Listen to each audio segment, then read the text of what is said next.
What's up, guys? You guys have covered the basics, and now we're gonna dive in. My name is Dr. Rylee Apodaca, and I am a CRNA. Building a CV is easily my favorite part of an application. Take the time to build a CV and share more information about yourself professionally and personally. If you've done any type of Google search on how to format a CV, you're probably overwhelmed with the sheer amount of information that a CV contains. And that's why I really appreciate Levia referring to this as a resume plus. But if you've heard me on my CV rant before, I always say trash the one-page resume. And I mean it.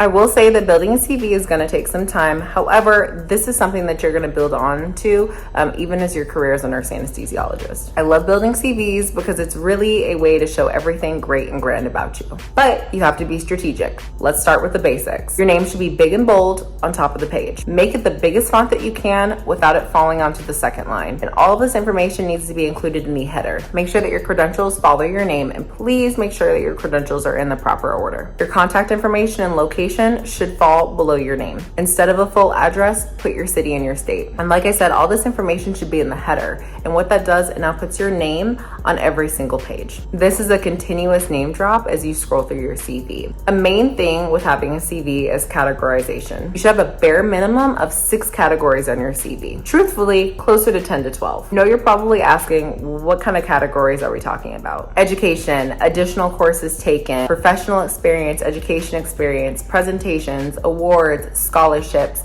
licenses, certifications, volunteer experience, research experience, publications, projects. The list can go on, and I'm going to touch on a few of them. Your CV should be in order from your strongest, most relevant point to your weakest, least relevant. For example, if your GPA is a 1.7, your education probably shouldn't be the first thing that's noted on your CV. Generally speaking, you're always going to start off with your education and or professional experience, whatever is a stronger point for you, and you're going to end with your volunteer experience, licenses and certification, and your references. However, everything in between that is up for grabs. Move it around and play with it strategically. A couple of things to note as we work through a CV. Be strategic with what you bold. Quantify your bullet points, and we'll talk more about that. Be accurate. And I want you guys to start thinking about the quality or skill that you're trying to portray when explaining something in your CV and how that's going to be useful in the nurse anesthesiology profession. If it has absolutely no relevance, don't take a half a page explaining it. I'm going to go through some potential categories and give some important points.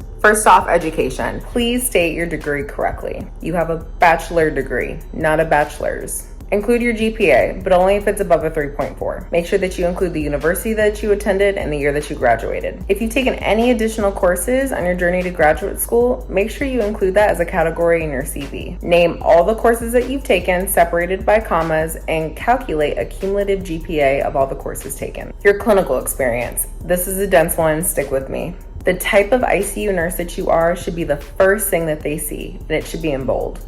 For the bullet points, you get 3 to 5 descriptor bullet points per job. If you've had only one job as an ICU nurse, you can get 5 to 7 bullet points. Bullet points can contain multiple sentences. For my travel nurses who have worked in various assignments, multiple specialties, I'm coming back to you. But here's the biggie regardless, listen up. Do not spend 3 to 7 bullet points telling me what I already know that you do as an ICU nurse. Know your audience. All of the CRNAs that are reviewing your application were once ICU nurses themselves. Off rip, they already know what you do. Trash spending time telling me what I already know every ICU nurse does. Managing critical patients, the titrating drips, the managing ventilators. That comes standard with every ICU nurse. These bullet points should describe what you do above and beyond the average ICU nurse. And there should be a focus on skills that you have that are applicable in the anesthesia realm. For example, strict fluid management, independent ventilator management, blood gas interpretation, code response, positioning,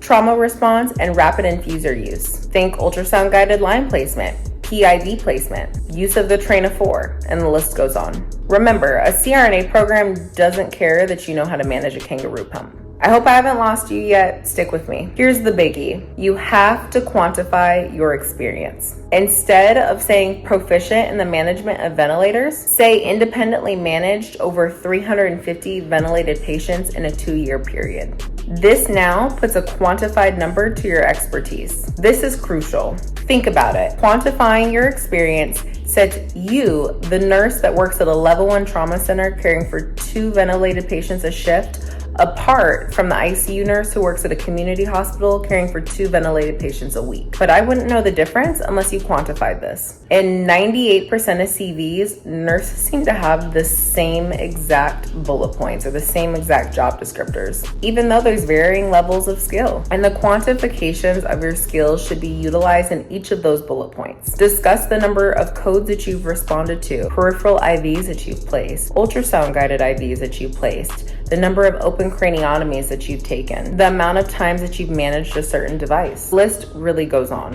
And you're probably asking, where do I get these numbers? They're approximates, but they should be accurate and they should reflect your skill. For my newer nurses and those that are just moving into a new position, start tracking these numbers. Okay.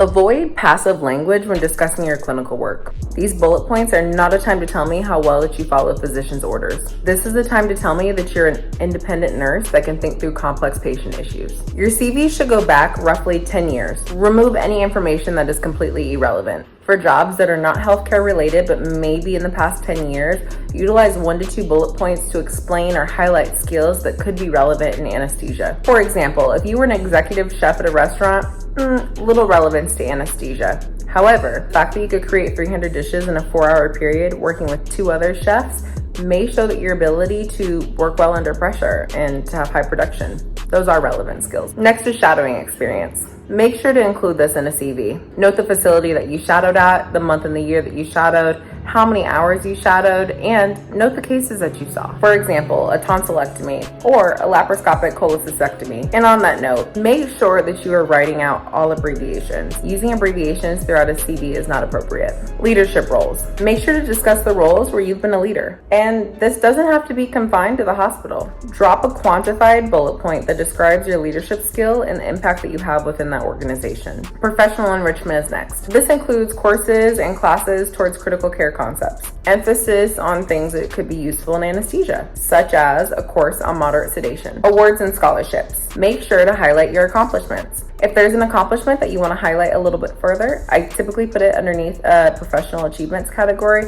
and I drop a bullet point explaining it in greater detail. Next is languages. People typically forget this one. Do not mention that you speak English. That comes standard with your application. However, if you're bilingual, you speak Spanish, German, make sure that you mention that and note your proficiency level as well. Your licenses and certifications. A lot of people like to put this at the top of their CV.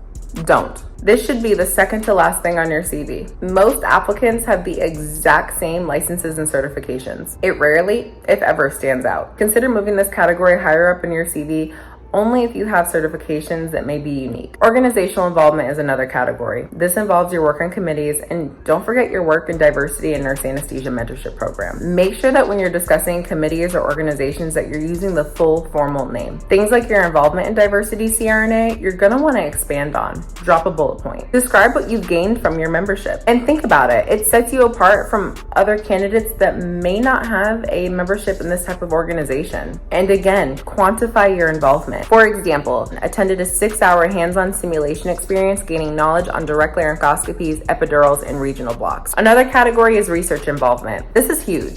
You are moving into a DMP or a doctoral level program, and regardless of where you go, it's going to have an aspect that includes evidence-based practice and research. Discussing your research projects that you've worked on or played a role in is a huge selling point. Publications. Same thing as research involvement. Including articles that you published or co-authored is very important to note. Another one is projects. Think about projects that you've worked on that have made an impact at your organization. Presentations. These can be formal and informal. For example, I trained over 15 nurses in the care of pediatric postoperative patients. While this was not a formal presentation in a boardroom, I did give an informal presentation to each nurse. So I include this in my presentations category of my CV. Volunteer experience, don't forget it. Put this towards the end of your CV, right above your references. The reason it falls towards the end is, although it's a strong point, it's not very relevant, but it does speak about you personally, and definitely worth mentioning. Remember, I should get a good idea of who you are, not only inside the hospital, but outside as well. Include your role, the organization that you worked with, and don't forget to drop a quantified bullet point discussing what you did. And remember, potentially note a skill that, again, could be useful in anesthesia. For example, maybe you volunteered in a soup kitchen. Don't just drop a bullet point and tell me that you volunteered in a soup kitchen and gave meals to homeless people. Instead, tell me that you facilitated 10 volunteers to serve over 400 meals meals in a 2-hour period. This notes your efficiency and ability to work in a team. References.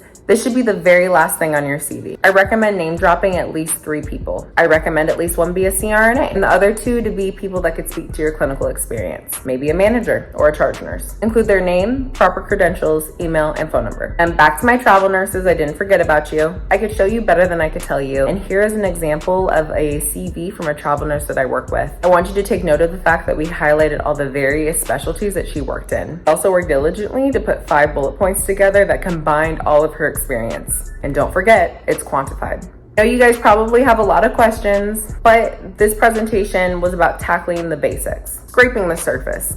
But before I wrap it up, we're gonna touch on a few more general tips and do's and don'ts. Don't try to shove everything on 1 page. Don't even try to shove it on 2. Please get information out of the margins of the page. Get comfortable with the fact that your CV can range somewhere between 3 and 6 pages. Ditch the fonts, the various colors, and use basic fonts like Times New Roman, Georgia, and Calibri. Please proofread your CV. Personally, I keep my CV on my desktop and I open and review it frequently. The format needs to be flawless, down to the spacing. Humble opinion, ditch the objective statements. It's a waste of space. I already know what your objective is. Just jump right in.